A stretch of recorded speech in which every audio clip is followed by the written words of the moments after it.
Bonjour Victor. Bonjour Hanan. Robert. Yeah, what's up? Ça va bien?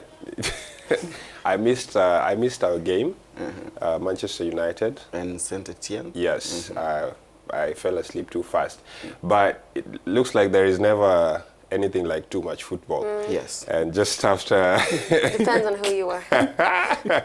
Sorry, and go just on. after the Africa Cup of Nations, she hates football. But I'm sure you watch American football. I dislike. She dislikes football. Anyway, after the AFCON, we have something else coming up in Zambia.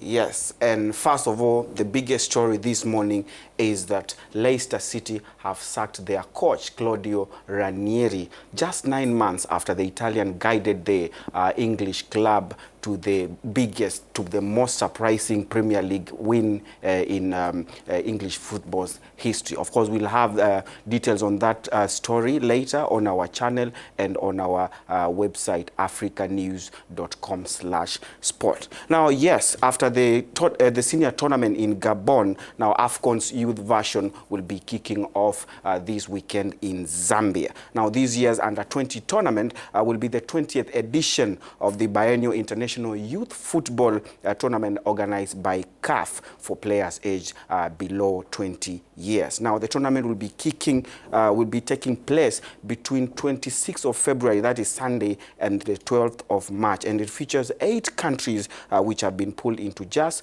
2 groups. Now, in Group A, we'll have Mali, Zambia, Guinea, and Egypt. Group B will feature Senegal, South Africa, Cameroon, and Sudan. Now, it's no small tournament, of course. It will be giving fans and coaches an opportunity to assess the future of their country's talent. And also, the top 4 finishers of the tournament will get an opportunity to play in the FIFA Under-20 World Cup that will be staged in South Korea. That will be between the 20th of May and 11th of June. Of course, Africanews will be bringing you details on the actions and attractions and as they happen in the 2 Zambian cities hosting the tournament, that is the capital Lusaka and the city in the Copper region, that is Ndola. Wow. And Victor, in terms of Olympics, what's happening in Hungary? Yes, indeed. Hungary's government on Wednesday announced that it would withdraw Budapest bid to host the 2024 Summer Olympics, citing lack of political and national unity behind the application that it blamed on the country's opposition. Well, we won't get into the nitty-gritties of Hungarian politics, but Budapest's withdrawal means now that the remaining candidate cities are Los Angeles and Paris. The host city for the 2024 Games is scheduled to be announced during the 130th International Olympics Committee session in Lima, Peru on the 13th of September 2017. Well, Africa has never hosted this multi-sport event, and one would of course want to know if there are any African cities that placed bids to host the Olympics. Well, not really. In August 2012, the Kenyan government, or rather the then Kenyan Prime Minister, Mr. Raila Odinga, announced that the capital city, Nairobi, was planning to bid for the 2032 Games. He's not the Prime Minister anymore, and that remains a pipe dream. And then the Moroccan government in 2011 confirmed that it would begin construction of an 80,000-seat stadium and will bid for the 2028 Summer Olympics instead of 2024. Another pipe dream. South Africa was seen as a likely bidder for the 2024 Olympic Games, but the country's sports minister indicated in 2015 that the country would rather focus on hosting the 2022 Commonwealth Games, which will be hosted in Durban. Wow, I wonder how Kenya would have fared on the Olympics without, all we have are melting snow caps.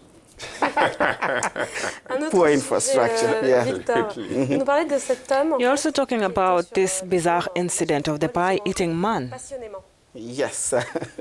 Well, it has been a busy football week and weekend across Europe with plenty of action on and off the pitch. But in South London, England, last weekend, something unusual happened when Arsenal were playing Sutton United, who are in the 5th-tier league of English football. Now, Sutton's reserve goalkeeper, one Mr. Wayne Shaw, was caught by cameras munching on a meat pie in the dugout as his team trailed 2-0 in the FA Cup last 16 tie. Now, the 46-year-old's publicity standards failed to impress the FA and the club's hierarchy, and the player has resigned from the club. As it turns out, there was a betting company offering odds of 8-1 against him eating a pie on camera, and this is what has prompted the FA and England's Gambling Commission to launch investigation on whether he breached the gambling regulations, and consequently this has forced him to resign. To many, Mr. Shaw's stunt was simply a humorous, harmless incident, but the big man has been hung out to dry. Well, betting is a big thing. It's a big thing. Merci beaucoup. Thank you.